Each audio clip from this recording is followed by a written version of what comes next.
అనగనగా గంగాపురం అనే గ్రామంలో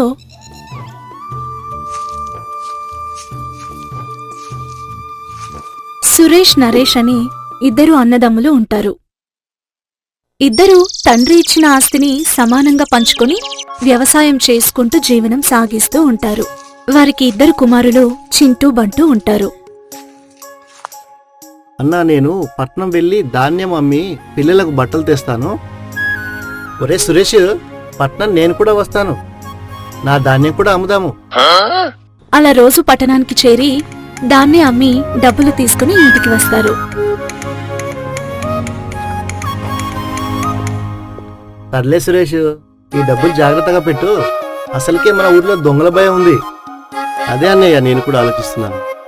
నా ఇల్లు పూరి గుడిసే, మీది పెద్ద భవనం. మీ ఇంట్లోకి దొంగలు రావడం అసాధ్యం.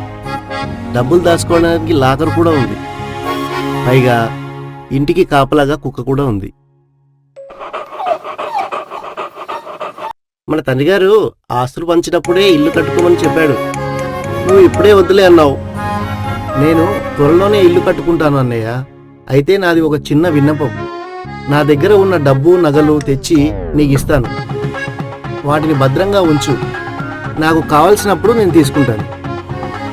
అలాగే తీసుకునిరా సురేష్. నీకు ఎప్పుడు కావాలంటే అప్పుడు ఇస్తాను. వాటితో పాటు పొలం పత్రాలు ఉన్నాయి. నా ఇంట్లో ఉంటే చెదలు పడతాయేమో, వాటిని కూడా జాగ్రత్తగా పెట్టన్నయ్యా. అలా ఆ రోజు సురేష్ దగ్గరున్న డబ్బు, పత్రాలు తీసుకుని నరేష్ తన ఇంట్లో భద్రంగా ఉంచుతాడు. ఏంటండి తొందరగా బయలుదేరుతున్నారు? ఎక్కడికి? పట్నం వెళ్తున్నాను. కావేరి ధాన్యం అమ్మిన డబ్బులు తీసుకురావడానికి వెళ్తున్నాను. సరే కానీ చింటూ ఎక్కడికి వెళ్ళాడు? స్కూల్ ఫీజు కట్టాలంట. నేను వచ్చాక కడతాను అని చెప్పు. సరేనండి, మీరు తొందరగా వెళ్ళిరండి. అలా సురేష్ పట్నం వెళ్లి డబ్బు తీసుకుని బస్సులో వస్తుండగా ఆ బస్సు ప్రమాదానికి గురైంది. సురేష్ అక్కడే మరణిస్తాడు.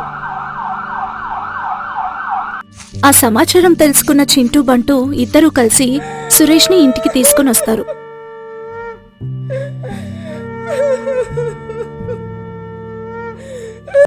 అయ్యో, ఏంటి ఇలా జరిగింది? ఇలా జరుగుతుందని కలలో కూడా అనుకోలేదు. కార్యక్రమాలు చేయడానికి ఇంట్లోంచి 1000 రూపాయలు తీసుకుని రా చింటూ. అలా కావేరి, చింటూ ఇల్లు మొత్తం వెతికినా డబ్బు ఎక్కడా దొరకదు. పెదనాన్న, మా ఇంట్లో ఎక్కడ చూసినా డబ్బు కనిపించడం లేదు. మా నాన్న మీకేమైనా చెప్పాడా? నాకేమీ చెప్పలేదు. నేను ఏమీ వినలేదు. ఏవండి, మీకు సిగ్గుగా లేదా? మీ తమ్ముడి డబ్బు, నగలు దొంగలించడం నేనన్నీ చూసేశాను. నువ్వు మొత్తం చూశావా? నోరు మూసుకో. ఈ విషయం ఎవరితోనైనా చెబితే నేను ఉరేసుకుని చేస్తా. అలా నరేష్ భార్య రమ తన కొడుకు బంటూకి చెప్పి వాళ్ళ నాన్నతో నగలు, డబ్బులు, కాగితాలు కావేరి, చింటూకి ఇప్పిస్తాడు. చలువరాతి గ్రామంలో ఉండే అత్త శారదకి బంగారం అంటే ఎనలేని పిచ్చి. కాని కొనడానికి తన భర్త సుబ్బయ్య, కొడుకు సురేష్ పొలం పనులు చేసి సంపాదించే డబ్బులు ఏమాత్రం మిగిలేటివి కావు. మొత్తం కుటుంబం పోషణకే సరిపోయేవి. దాంతో బంగారం కొనాలనే ఆశ తీరేది కాదు. కాని ఒక రోజున వంట చేస్తున్న కోడలు కావేరిని చూడగానే శారదకి ఒక బ్రహ్మాండమైన ఆలోచనొచ్చింది. అంతే, శారద ముఖం పువ్వుల్లా విచ్చుకుంది. ఏమాత్రం ఆలస్యం చేయకుండా కావేరి దగ్గరకొచ్చింది.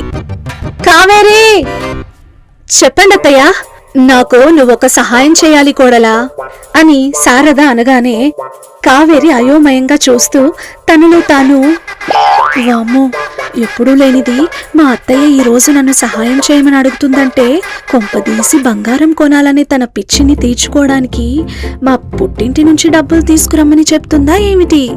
దేవుడా, అసలే మా పుట్టింటి వాళ్ళ పరిస్థితి మీకు తెలియంది కాదు. ఇప్పుడు మా అత్తగారు ఇలా అంటున్నారని వెళ్తే ఏం బాగుంటుంది తండ్రి అని అనుకుంటున్న కావేరి నుంచి ఉలుకు పలుకు లేకపోవడంతో శారద, ఏమైంది కోడలా? కరెంట్ షాక్ కొట్టినట్టు సహాయం చేయాలి అని అడగగానే అలా బొమ్మలా ఉండిపోయావు అని అన్నది. అప్పుడు కావేరి మామూలైంది. అయ్యో అత్తయ్య, మీకు మా పుట్టింటి వాళ్ళు బతుకు గురించి తెలుసు కదా. ఇప్పుడు వాళ్ళెందుకు మన మధ్యలో? మరి నేను చేయాల్సిన సహాయం డబ్బే కదత్తయ్యా. డబ్బే, కానీ నీ పుట్టింటి వాళ్ళ దగ్గర నుంచి తీసుకుని రమ్మని చెప్పలేదు కదా అని శారద చెప్పగానే క్షణం ఆలోచించి కావేరి కంగారుతో వామ్మో అత్తయ్య దొంగతనం చేయమంటున్నారా అని అడిగింది. నీ ముఖానికి అంత సీన్ లేదు కోడలా అని అనగానే కావేరి ఊపిరి పీల్చుకుంది. అమ్మయ్య, ఇప్పుడు నా మనసు కుదుటపడింది. తమరికి కావాల్సిన డబ్బు కోసం నేను మా పుట్టింటి వాళ్ళని బాధ పెట్టనవసరం లేదు, అలాగని నేను దొంగగా మారాల్సిన పని లేదు. ఇప్పుడు చెప్పండి అత్తయ్య, నేను మీకు ఏ విధంగా సహాయపడగలను? నువ్వు జాబ్ చేయాలి కోడలా, పెద్ద చదువు చదువుకున్నావు కదా, ఇలా ఇంట్లో వంట చేస్తూ బట్టలు పిండుతూ మొక్కలకు నీళ్లు పోస్తూ నీ బంగారు జీవితాన్ని ఎందుకు నాశనం చేసుకుంటావు కోడలా అని శారద చెప్పింది. విని కావేరి ఆశ్చర్యపోలేదు. బంగారం కొనడానికి తన అత్తకొచ్చిన ఆలోచనని అర్థం చేసుకుంది. మీ బంగారం కోసం నా జీవితాన్ని ఆఫీస్లో తాకట్టు పెట్టమంటున్నారు అంతేనా అత్తయ్య? అవును కోడలా. కాని అత్తయ్య, అదెలా సాధ్యం చెప్పండి? నేను బయటికి వెళ్లి పని చేయడం ఆయనకి ఏమాత్రం ఇష్టం ఉండదు కదా. అప్పుడప్పుడు పొలం దగ్గరికి అన్నం తీసుకెళ్తే ఎందుకు తీసుకొచ్చావని తిడతాడు. ఇక నేను జాబ్ చేయడానికి వెళ్తానని చెబితే విడాకులు తీసుకున్న తర్వాత ఏమైనా చేసుకోమని చెబుతాడు. అప్పుడు నేను ఏడుస్తూ మా పుట్టింట్లో కూర్చోవాలత్తయ్యా అని వివరంగా చెప్పింది. అప్పుడు శారద ఆలోచనలో పడింది. కావేరి చెప్పేది నిజమే అనిపించింది. దిగులు ముఖం పెట్టుకుంది శారద. కావేరికి తన అత్తని అలా చూడగానే చాలా బాధేసింది. సారీ అత్తయ్య, మీ బంగారం పిచ్చిని తగ్గించలేకపోతున్నాను. అయినా మీకున్న బంగారం పిచ్చికి నేను తీసుకొచ్చే జీతం కూడా సరిపోదత్తయ్యా. మరి మాయాబావి కాని మాయా సరస్సు కాని కావాలా కోడలా అని చెబుతున్న శారదకి తన పెరట్లో ఉన్న బావి గుర్తొచ్చింది. శారద ముఖం మళ్ళీ పువ్వులా వికసించింది. కావేరి అయోమయంగా చూస్తూ, అత్తయ్య, తమరి ముఖం పువ్వులా విచ్చుకుంది, ఏమిటి విశేషం? కోడలా, మాయాబావంటే గుర్తొచ్చింది. మన పెరట్లో ఉన్నది కూడా మాయాబావే అని మీ మావయ్య ఎప్పుడూ చెబుతూ ఉంటాడు కదా. అవునత్తయ్య, ఇప్పుడు నన్ను బావిలో దూకమంటారా ఏంటి? నువ్వు దూకద్దు కోడలా, నేనే దూకుతాను. మాయాబావి అంటే ఖచ్చితంగా బంగారం ఉండే ఉంటుంది. నువ్వు బావిలోకి దూకి బంగారాన్ని చూసి నీకు బంగారం కావాలని పిచ్చి పట్టుకుంటే వద్దొద్దొద్దు కోడలా, ఆ పిచ్చిని నీకివ్వలేను. తమరి స్థానాన్ని బతిమాలినా నేను తీసుకోవడానికి సిద్ధంగా లేనత్తయ్యా. అయినా మావయ్య ఆయన వచ్చిన తరువాత మరొకసారి మాట్లాడి అప్పుడు మన బావి నిజమైన మాయాబావి కాదా అని తెలుసుకుని దూకడం మంచిదత్తయ్యా. ఇక నన్ను ఆపడం ఆ తండ్రి కొడుకుల వల్లే కాదు కదా, నాకు ఈ బంగారం పిచ్చిచ్చిన దేవుడి వల్ల కూడా కాదు అని శారద ఏ మాత్రం కావేరి దగ్గర ఉండకుండా పెరట్లో ఉన్న బావి దగ్గరకొచ్చింది. కావేరి కూడా శారద వెనకాలే బావి దగ్గరకొచ్చి, అత్తయ్య, అసలే మీకు ఈత రాదని చెప్పారు కదా, ఇప్పుడు బావిలో అని అంటుండగా శారద బావి మీద నిలబడి కావేరి మాటలు వినిపించుకోలేదు. తనకు ఈత రాదని విషయాన్ని బంగారం మీద పిచ్చితో మర్చిపోయింది. అంతే, బావిలోకి దూకేసింది. కావేరి క్షణం కూడా ఆలస్యం చేయకుండా నీళ్ల చేతాడును వేసింది. పైకి తేలిన శారద చేతాడును పట్టుకుని గాబరా పడుతూ, ఇదేమిటి కోడలా, నేనిలా బావిలో దూకుతున్నప్పుడు నాకు ఈత రాదనే విషయాన్ని గుర్తు చేయాలి కదా. బంగారం పిచ్చితో అన్ని మర్చిపోతున్నారత్తయ్య. లాగవే, నన్ను పైకి లాగు. అత్తయ్య, బంగారం కనిపించిందా అని అడగగానే బావిలో ఉన్న శారద భయంతో, బంగారం కాదే కోడలా, అన్ని బావురు కప్పులున్నాయి, దండం పడతాను, నన్ను పైకి లాగవే.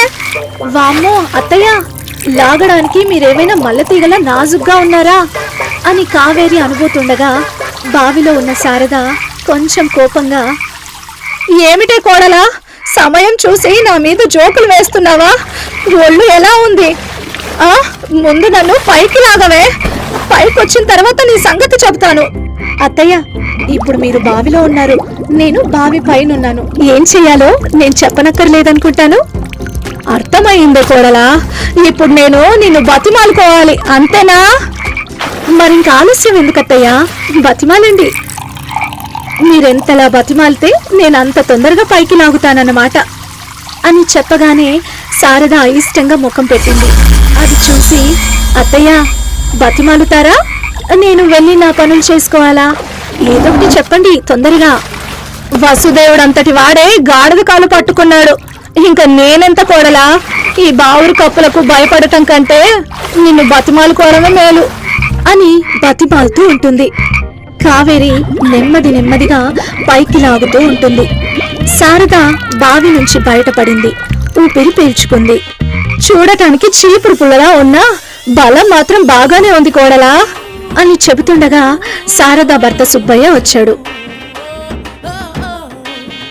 మీరు ఇది మాయాబావి అని చెప్పారంట కదా? అవును కోడలా, నేను చెప్పింది నిజమే. మరి ఇది మాయాబావి. బంగారం పిచ్చి అత్తయ్య, ఈ మాయాబావిలో బంగారం ఉంటుందని ఈత రాదనే విషయాన్ని మర్చి దూకేసింది మావయ్య. బండలా ఉన్న అత్తని మీ కోడలి ఎంతో కష్టపడి కాపాడింది. అయ్యో శారద, మాయాబావి అంటే బంగారం ఉంటుందని కాదు, ఎండాకాలం వచ్చినా ఎండిపోకుండా మనకు నీళ్ళనిస్తూనే ఉంటుంది. అందుకే మాయాబావి అని చెప్పాను అని చెప్పగానే శారద కోపంగా అక్కడి నుంచి వెళ్ళిపోతుంది.